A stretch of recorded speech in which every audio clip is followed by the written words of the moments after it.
Code sections 10-1-2 and 10-1-24 pertain to materials in the thoroughfare. These code sections keep our city streets clean and safe and passable.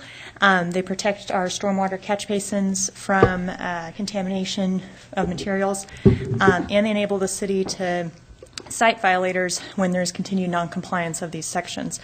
As the code section reads now, which is that it is unlawful for any person to deposit or place, etc., these materials, the city is severely limited in its ability with enforcing this code section based off of that language.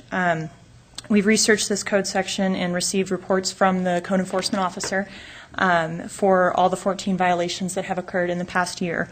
The majority of these are brought to the city's attention after the materials have been dumped. So you find a pile of dirt, a pile of branches, or a pile of gravel in the public thoroughfare.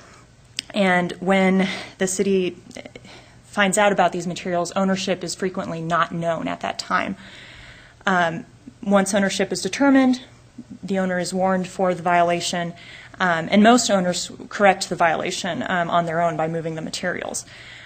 Those owners who take steps to correct the violation and move the materials are not cited by our code enforcement officer.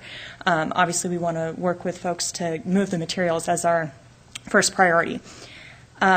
However, as far as what the city can do when an owner chooses to ignore those warnings and does not move the materials, that's where this code section is really important.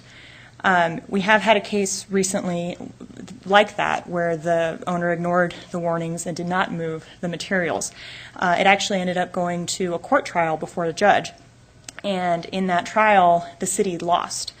And the reason that the city lost was the judge found that while we could prove that this person took ownership of the dirt, we couldn't prove that that person was the person that dumped the dirt there. Essentially, as is the case in most of these cases, no one saw that individual dump the dirt. So we're proposing this amended language, which expands the language of the code from person to also encompass the owner of the materials, or under agency theory, someone who instructs someone to move materials.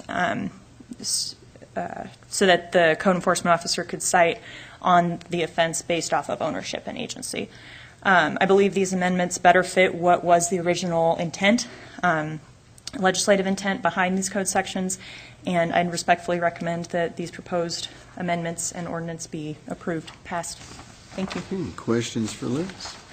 Art, just a comment. This also was heard at the last administrative meeting, and Liz got some question from us about things pertaining to what exactly is a public thoroughfare. But I think the language proposed and the administrative committee agreed captures the intent of what the city's trying to do. And so the committee recommended this up to council for approval. Walter. Liz, the only problem is when it's either placed without the city's initial permission, which they can get. Yes, there is If they're constructing a house, there's a way to have a load of gravel dumped in front of the construction site. Yes. To mark it so it doesn't get hit by anybody as best they can, and then to use it up and not leave it out there for 6 months. Exactly, yes. So they can still do that. Correct. It's just if they do leave it out there 6 months, you think we have a better opportunity to find someone to make responsible for what we Yes. might have to clean up. Yes, exactly. And in the case that we took to court trial, we had a dirt pile that was a couple feet away from a drainage basin, and it was a real silty material, so fine grained soil that it started raining and these materials were washing right into the drainage basin. And, you know, the city needs to be able to, one, move those materials, and two, hold responsible whoever dumped those materials there, who owns those materials. If someone takes ownership of the materials, we need to be able to cite them for that. Basically argue that, okay, if you owned them, you had some responsibility in putting them there. Gina had it. Your Honor, I would like to move that we approve the ordinance amending Moscow City Code 10-1-2 and 10-1-24 under suspension of the rules requiring 3 complete and separate readings, and that it be read by title and published by summary. I'll second. Excuse me, I'll second.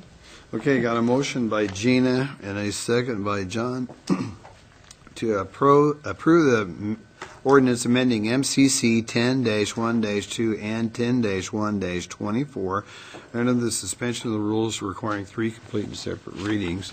I'll start the roll with you, John. Aye. Aye? Aye. Okay, now we have a new ordinance, 2001711. Ordinance 2017-11, an ordinance of the City of Moscow, Idaho, and a municipal corporation of the State of Idaho providing for the amendment of Moscow City Code Title 10, Chapter 1 relating to restrictions on placing materials in public thoroughfares, providing that the provisions of this ordinance be deemed severable, and providing for this ordinance to be in full force and effect from the date of its passage, approval, and publication according to law. Thank you, Liz. Thank you.